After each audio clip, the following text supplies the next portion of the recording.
Let's welcome in our next guest, who is from JCB India Limited, Vipin Sondhi, MD and CEO. Sir, if you could first start by the reaction about the infra spend in this budget. For the second straight year, it's a decent, meaningful growth. I think a great impetus, and if the focus is for the second straight year, but certainly far greater impetus for the second straight year, and actually very positive because it's focused on rural India, especially PMGSY and irrigation, both of which I think will be creating a virtuous cycle, not only in terms of connectivity, but also job creation, and therefore putting more money in a very positive manner into rural India for further consumption. Right. Sir, but do you think that investment would only pick up after there is execution which is visible?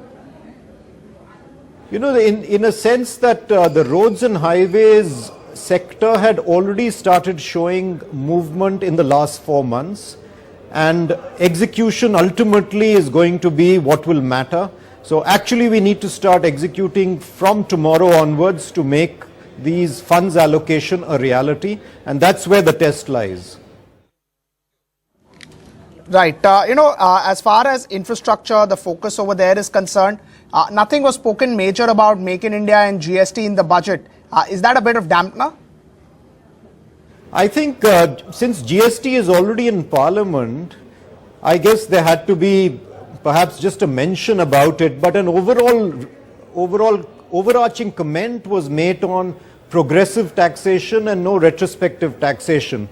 I would assume because GST is in Parliament, this is work in progress. But the sooner that gets implemented, it is, you're absolutely right, it's one of the biggest tax reforms of India.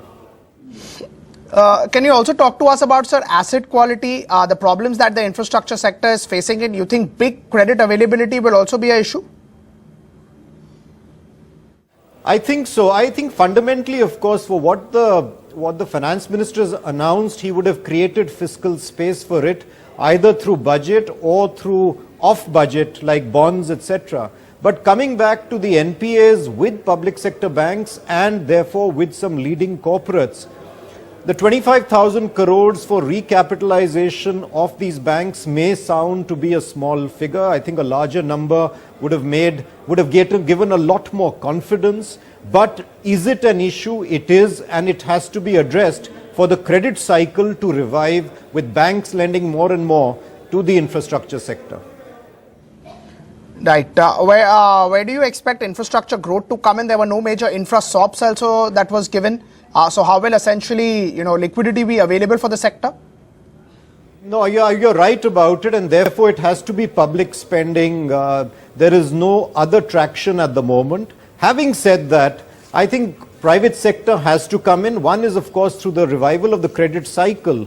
But the second thing which I think CII had recommended, which has been actually explicitly stated in the budget by the finance minister, is the reinvigoration of the public-private partnership. And all three recommendations, which is one, dispute resolution mechanism, so that the first point is resolution before it goes to the courts. The second is renegotiation of PPP projects, simply because projects have a lifespan of 15 to 20 years. And the third is a credit rating system of infrastructure projects. All three have been accepted, which will in a way bring back private sector investment into PPP programs. But yes, your overarching comment, how do we solve the NPA issue?